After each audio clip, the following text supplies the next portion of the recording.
Topik kali ini akan menarik banget karena saya akan membahas sebuah isu dari dua sudut pandang dan saya akan jelaskan kenapa dua-duanya benar. Bayangin, satu isu, dua sudut pandang, dua-duanya benar.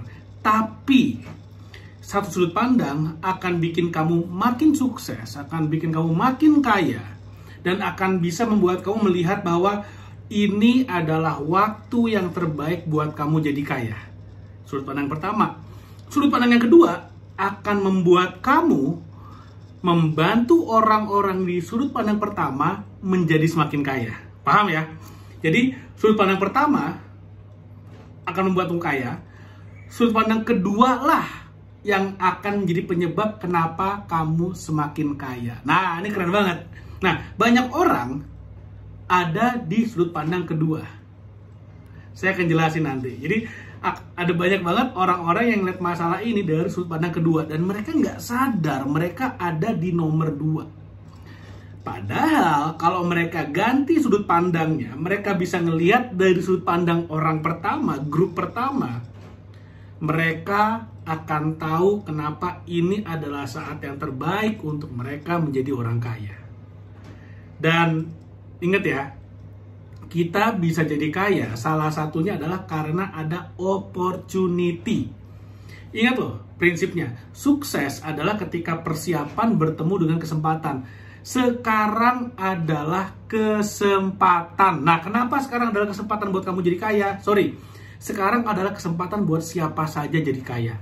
Buat orang kaya jadi makin kaya. Buat orang menengah, orang miskin bisa jadi kaya. Sekarang adalah waktunya. Saya akan jelasin kenapa dan gimana caranya supaya kamu bisa memanfaatkan momentum ini, opportunity ini buat kamu jadi kaya, tapi kamu harus nonton sampai habis. Karena saya akan share hingga akhir video gimana caranya. Pertama, apa dulu yang terjadi? Kedua, kenapa ini adalah momentum yang baik? Dan ketiga, gimana cara memanfaatkannya? Jadi kalau bahasa orang surfing ya, karena saya orang Bali, jadi sering lihat yang surfing di pantai. Gimana caranya kita bisa riding the wave, naik ombak. Jadi ombaknya udah ada, kesempatannya udah ada, kita tinggal ada di titik yang tepat, maka kita akan bisa ke bawah. Nah, ke bawah kemana? Ke bawah jadi kaya dong. Nah, ini seru banget. Nah, saya mau jelasin gini, ada satu isu, yaitu isunya adalah mengatakan Indonesia sedang tidak baik-baik saja. Kenapa tidak baik-baik saja? Ya ada banyak banget lah argumennya. Pertama, ya karena karena ada undang-undang yang baru yang banyak orang mengatakan ini bisa berakibat tidak baik dan segala macamnya. Karena ada Danantara, katanya wah ini bisa disalahgunakan dan segala macamnya.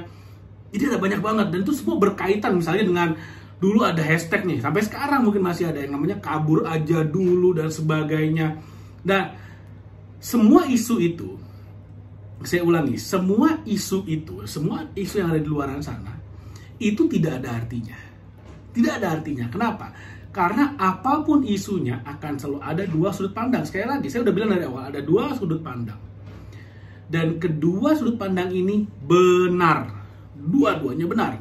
Nah, daripada saya yang ngomong sudut pandangnya apa, saya akan cerita gini. Saya ketemu dengan dua circle. Circle pertama, itu adalah orang-orang yang saya ketemu, itu adalah para pengusaha. Pengusaha, investor profesional, investor yang hebat, para miliarder, pengusaha yang besar, punya pabrik dan segala macamnya. Saya tanya ke mereka, menurut lu bener gak sih sekarang ini Indonesia sedang tidak baik-baik saja? Karena apapun lah isunya, politik, ekonomi, kemarin ada yang ormas minta THR dan segala macamnya, oknum ini, oknum itu segala macam.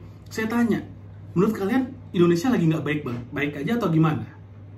Jawaban mereka tau nggak apa? Ini yang menarik. Mereka mengatakan Indonesia bagaimanapun kita tetap harus kerja cari makan. Indonesia mau baik kek, Indonesia mau nggak baik kek, Indonesia mau biasa-biasa aja kek, bisnis tetap harus jalan. Artinya apa? Mereka adalah orang-orang atau circle karena mereka adalah orang-orang yang sukses, mereka adalah orang-orang yang kaya, mereka memilih untuk berpikir bahwa apapun kondisinya, itu adalah peluang. Harus selalu bekerja, harus selalu mencari peluang, harus selalu memberikan yang terbaik untuk bisnis mereka. Itu yang circle pertama. Jadi mereka adalah orang-orang yang mengatakan, oke-oke aja kok, nggak ada masalah kok, bisnis gue ya gini-gini aja. Bisnis gue ya kadang-kadang naik, kadang-kadang turun. Apapun isunya ya kadang-kadang naik, kadang-kadang turun.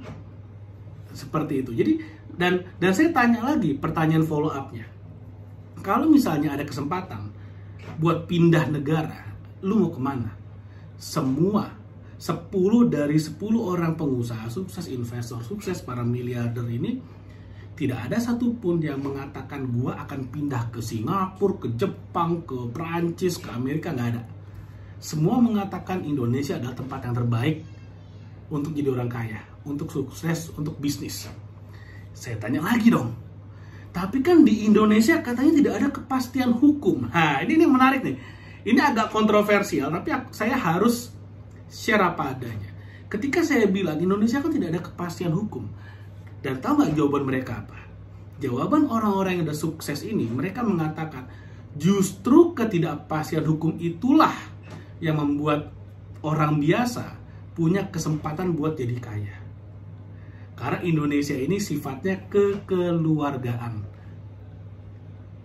Kita adalah orang-orang yang sangat erat kekeluargaannya, rasa persaudaraannya, sehingga semua bisa dibicarakan baik-baik, bermufakat, bermusyawarah, dimanfaatkan untuk kebaikan bersama. Kata orang kaya begitu. Saya pindah circle, saya ganti ke circle orang-orang yang biasa-biasa aja. Orang menengah, bahkan cenderung ke bawah gitu ya. Kita ngobrol-ngobrol, dan tahu nggak? 2 jam saya ngobrol dengan circle yang kedua ini. Semua pembicaraannya adalah tentang negativitas. Tentang, wah pemerintah ini parah banget.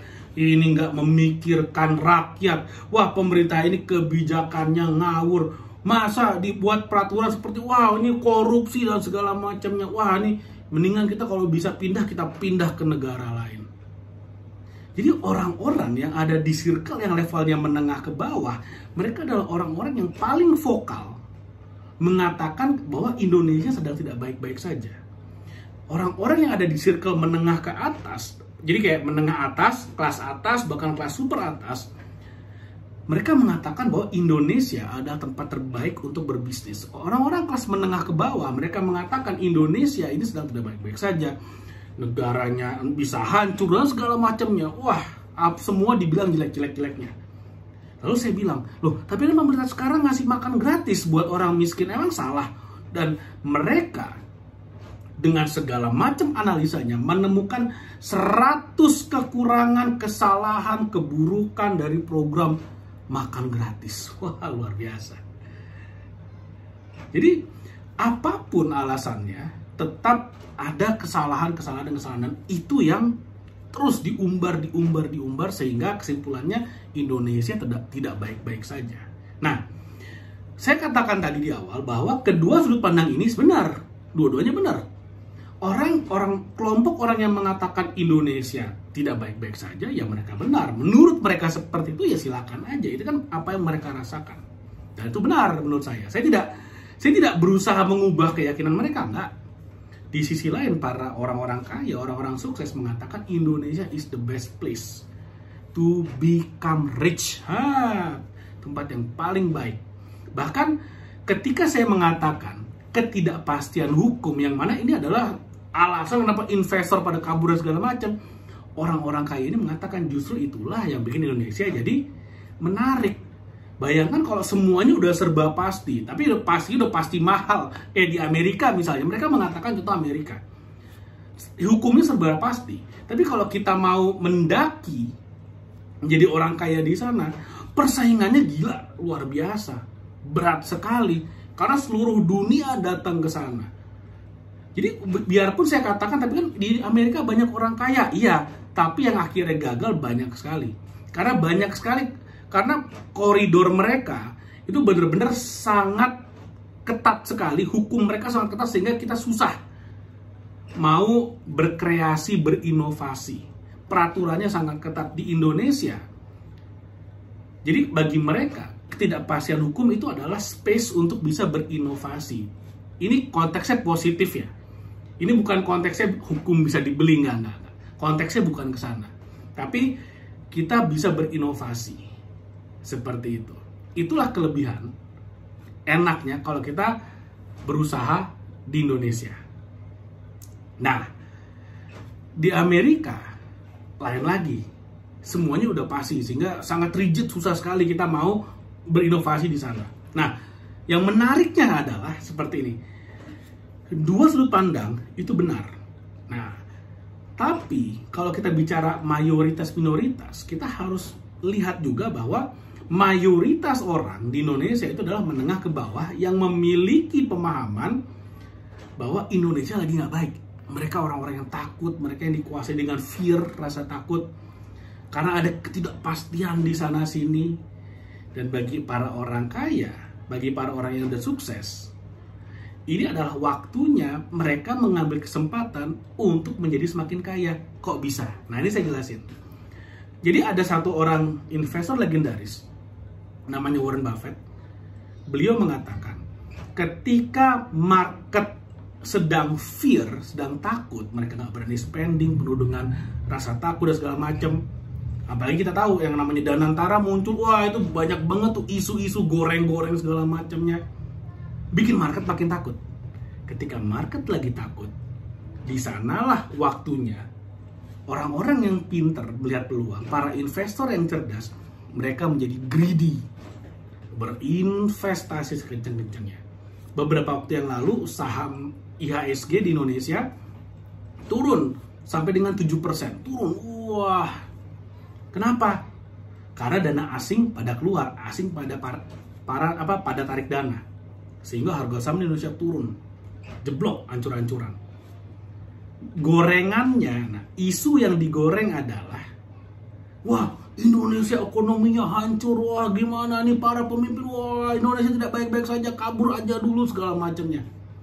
Para investor yang cerdas ya saya bilang ya, nggak mesti yang kaya, nggak mesti banyak duit, yang cerdas, mereka ngelihat hal yang berbeda. Mereka ngelihat saham lagi turun, padahal perusahaannya nggak jelek, perusahaannya bagus, profitable, tapi sahamnya turun. Kenapa? Supply and demand, banyak yang jual, supply-nya bertebaran, demand-nya nggak ada, ya udah sahamnya turun harganya, sesimpel itu. Harga saham turun, performa perusahaannya sebenarnya bagus, nggak ada masalah. Artinya apa? Ferrari dijual dengan harga Xenia. Perusahaannya kualitas Ferrari, harga sahamnya Xenia. Apa yang dilakukan oleh para investor? Mereka borong, mereka beli. Inilah waktu yang buat beli, termasuk saya. Nah, kenapa saya kemudian mengatakan sekarang adalah waktu yang terbaik untuk kita bisa menjadi kaya? Karena ketika masyarakat takut, mereka nggak berani spending, isu-isu oleh para influencer semua mengatakan Indonesia gelap, Indonesia tidak baik-baik saja, ayo kita kabur aja dulu segala macam ya. Itu kan isunya negatif semua. Padahal sebetulnya kalau kita lihat perusahaan raksasa di Indonesia ya performanya oke-oke aja. Kita bisa beli sahamnya, kita waktunya berinvestasi di sana. Oke, itu saham. Saya pemain properti. Kalau di properti bagaimana? Beberapa bulan terakhir ini saya sangat aktif nih, keliling cari properti, lihat-lihat properti, lihat-lihat project, lihat-lihat klaster-klaster yang baru dibangun.